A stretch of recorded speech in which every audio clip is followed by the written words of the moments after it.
WhatsApp guys, welcome to fitness galaxy. Today topic is diabetes यानी कि sugar. तो मैं बहुत ही सिंपल लैंग्वेज में समझाऊंगा डायबिटीज क्या होती है, किन कारणों से होती है और क्या करना चाहिए जिससे हम अपने शुगर लेवल को कंट्रोल में रख सकें और इसके साइड इफेक्ट्स क्या हैं। तो पहली बात तो डायबिटीज दो किस्म की होती है जनरली, जिसमें हम डायबिटीज टाइप 1 बोलते हैं, टाइप 2 बोलते हैं। टाइप 1 में क्या होता है? टाइप 1 में हमारी बॉडी में जो इंसुलिन नाम का हार्मोन होता है, जैसे कि जो हम खाना खाते हैं, हम कार्बोहाइड्रेट्स खाते हैं, उसका ग्लूकोज बनता है। तो उस ग्लूकोज को यूज़ करने के लिए इंसुलिन की ज़रूरत पड़ती है।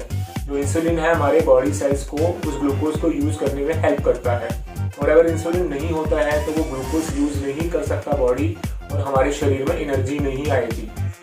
तो टाइप 1 में क्या होता है कि जो इंसुलिन बनाने के सेल्स होते हैं, जो पैंक्रियास सेल्स रिलीज करता है, बीटा सेल जिसके थ्रू इंसुलिन बनता है, वो हमारा इम्यून सिस्टम, बॉडी का इम्यून सिस्टम उन सेल्स को डिस्ट्रॉय कर देता है।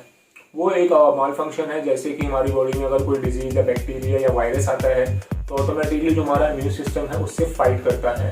तो सेम केस में जो हमारा इम्यून सिस्टम है किसी माल फंक्शन की वजह से वो हमारे जो इंसुलिन है उसी को डिस्ट्रॉय कर देता है, जिस कारण से जो ग्लूकोज है, ब्लड में जो ग्लूकोज है, खाना खाते हैं ग्लूकोज है, वो यूज़ नहीं हो पाता। तो इस केस में जो इंसुलिन के इंजेक्शंस होते हैं डॉक्टर्स वो देते हैं ताकि जो ग्लूकोज है वो यूज़ कर सके बॉडी और शरीर में एनर्जी आ सके। तो ये टाइप 1 डायबिटीज़ थी, और इसका कोई मेजर फैक्टर यही है कि कोई ऐसा कुछ है नहीं है कि वजह से होती है। मोस्टली ये जेनेटिक होती है और मोस्टली बच्चों और यंग्स में पाई जाती है। तो ये टाइप 2 डायबिटीज़ में क्या होता है कि जब वो इंसुलिन अच्छे से काम नहीं कर पाता, फॉर एग्जाम्पल हम कार्बोहाइड्रेट्स खा रहे हैं, वो शरीर में क्या डाइजेस्ट हुआ, हमारे ब्लड में ग्लूकोज आया।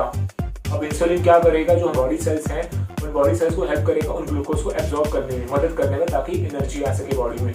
लेकिन जब इंसुलिन अच्छे से काम नहीं कर पाता है उसे कहते हैं इंसुलिन रेजिस्टेंस। तो उस केस में टाइप 2 डायबिटीज़ होती है।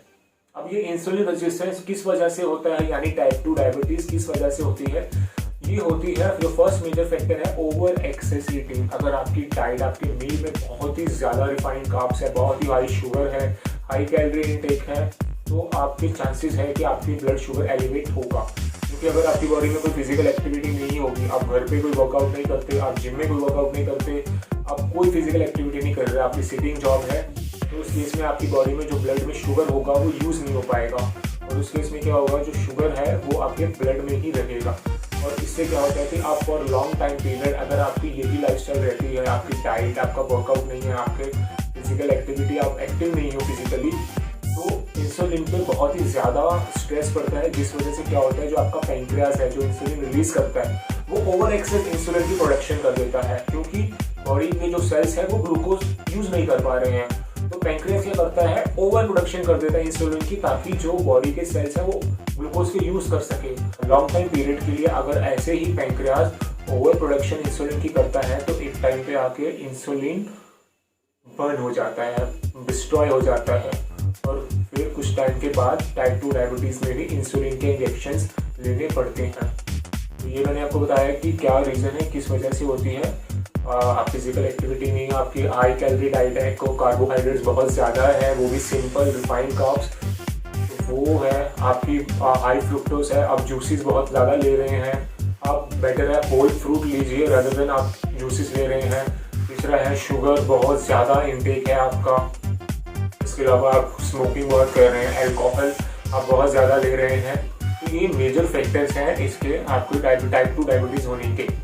अब इसके साइड इफेक्ट्स क्या है? अगर आपको टाइप 2 डायबिटीज़ होती है फॉर एग्जांपल, तो इसके बहुत ही साइड इफेक्ट्स हैं, क्योंकि अगर आपके ब्लड में बहुत ज़्यादा ग्लूकोज है, वो यूज़ नहीं हो पा रहा, तो वो आपके ब्लड सर्कुलेशन को इफेक्ट करेगा, जिसकी वजह से क्या होगा, आपके जख्म है कोई, वो जल्दी नहीं भरेगा क्योंकि ब्लड सर्कुलेशन नहीं है अच्छे से। दूसरा क्या है, उसमें आपकी जो आइज़ हैं, आपका ब्लर विजन हो जाएगा, क्योंकि आपके आइज़ में जो बैक में टिनी सेल्स होते हैं वो बहुत ज़्यादा इफेक्ट होते हैं, क्योंकि आपके ब्लड में शुगर बहुत है। आपकी किडनी पे बहुत ज़्यादा साइड इफेक्ट होगा, क्योंकि ब्लड में जब शुगर लेवल बहुत ज़्यादा होता है, ब्लड सर्कुलेशन स्लो होती है, आपकी किडनी पे असर पड़ेगा। हार्ट पे बहुत ज़्यादा होगा, आर्टरीज हार्ड हो जाती हैं बहुत ज़्यादा, जिसकी वजह से ब्लड वेसल्स पे बहुत ज़्यादा इफेक्ट पड़ता है, जिस वजह से हार्ट डिजीज़ होने के चांसेस बहुत 5 गुना बढ़ जाते हैं और स्ट्रोक वॉल्यूम बढ़ जाता है। तो मैं आपको एक सिंपल सी एग्जांपल देता हूँ। आप एक सिटिंग पोजीशन में बैठे हैं फॉर लॉन्ग टाइम, जैसे कि आधा 1 घंटा आप एक ही पोजीशन में बैठे हुए हैं, उस टाइम के बाद आपको फील होगा कि आपके पैरों में नमनेस हो रही है, क्योंकि आप पोजीशन आपने बहुत टाइम से वैसे रखी है, आपका ब्लड सर्कुलेशन स्लो हो गया है। तो उस केस में क्या होगा, आप जैसी पोजीशन चेंज करोगे, अपने पैरों को खोलोगे, उसमें ब्लड सर्कुलेशन फिर से एकदम नॉर्मल हो जाएगी, तो वो नमनेस चली जाएगी। सेम केस डायबिटीज़ में होता है, क्योंकि आपके ब्लड में शुगर लेवल एलिवेट रहता है ऑल द टाइम, तो आपके फीट हो गए, आपके हैंड हो गए, उनमें नमनेस फील होगी। तो मैं बात करता हूँ कि हमें अपने लाइफस्टाइल में क्या चेंजेस करने चाहिए जिस वजह से हम अपने शुगर लेवल को कंट्रोल में रख सकें। अगर आप प्री डायबिटिक हैं तो आपको क्या करना चाहिए जिससे आपको डायबिटीज़ ना हो। पहला, फिजिकल एक्टिविटी। आप अपने लाइफस्टाइल में चेंज कीजिए फिजिकल एक्टिविटी। अगर आपकी फिजिकल एक्टिविटी बहुत ही कम है, ना के बराबर है, तो आप अपनी फिजिकल एक्टिविटी को स्टार्ट कर दीजिए। आप चाहे तो जिम में कर सकते हैं, घर में बॉडी वेट कर सकते हैं, रनिंग कर सकते हैं, कार्डियो, जंपिंग, आप कोई भी फिजिकल एक्टिविटी कर सकते हैं। इससे क्या होगा, जो आपके ब्लड में ग्लूकोज है वो यूज़ होगा, जो इंसुलिन सेंसिटिविटी है वो इंक्रीज होगी, आपका जो इंसुलिन है वो अच्छे से रिस्पॉन्स देगा। तो आप फिजिकल एक्टिविटी अपनी लाइफ में स्टार्ट कीजिए। दूसरा है, अपनी डाइट में चेंज कीजिए। आप रिफाइंड कार्ब्स को अवॉइड कीजिए, प्रोसेस फूड को अवॉइड कीजिए। रिफाइंड कार्ब्स जैसे कि पिज़्ज़ा, बर्गर, ये सब, रिफाइंड समोसा जिसमें मैदा होता है, ये सब अवॉइड कीजिए, क्योंकि इनका ग्लाइकेमिक इंडेक्स हाई होता है।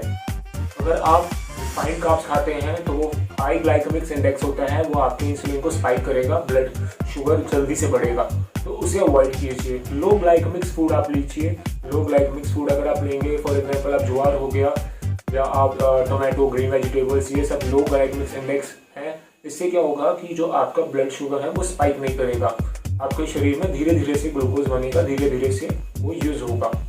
अगर आप हाई फ्रुक्टोज जूसेस आप ले रहे हैं तो जूसेस अवॉइड कीजिए, होल फ्रूट खाइए। इसके अलावा आप अपनी डाइट में कॉपर, मैग्नीशियम, जिंक वाली डाइट रखिए, क्योंकि ये बहुत ही ज़्यादा इफेक्टिव होती है।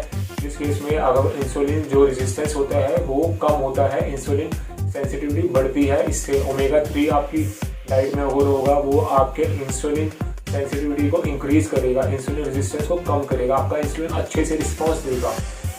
तो ओमेगा 3 आप चाहे तो सप्लीमेंट फॉर्म में ले सकते हैं, या तो आप डाइट में आप मील से ले सकते हैं, जैसे ड्राई फ्रूट्स हो गया, आपके सीड्स हो गए, फ्लैक्स सीड हो गया, ये सब आप लेंगे तो इसमें ओमेगा 3 होता है। अगर आप वेजिटेरियन हैं आप सीड से ले सकते हैं, वॉलनट से ले सकते हैं। आप नॉन वेजिटेरियन हैं तो आप फिश से ले सकते हैं। तो ये सब था डायबिटीज़ यानी शुगर के बारे में। उम्मीद करता हूँ कि ये जानकारी बहुत लोगों के लिए फ़ायदेमंद होगी। और अगर आपका कोई क्वेश्चन या क्वेरी है तो आप मुझसे कमेंट सेक्शन में पूछ सकते हैं, या इंस्टाग्राम पे डायरेक्ट मुझसे पूछ सकते हैं। और फिटनेस से रिलेटेड और वीडियो के लिए आप इस चैनल को सब्सक्राइब कर सकते हैं। तब तक के लिए मैं आपसे अलविदा लेता हूँ, मिलते हैं नेक्स्ट वीडियो में।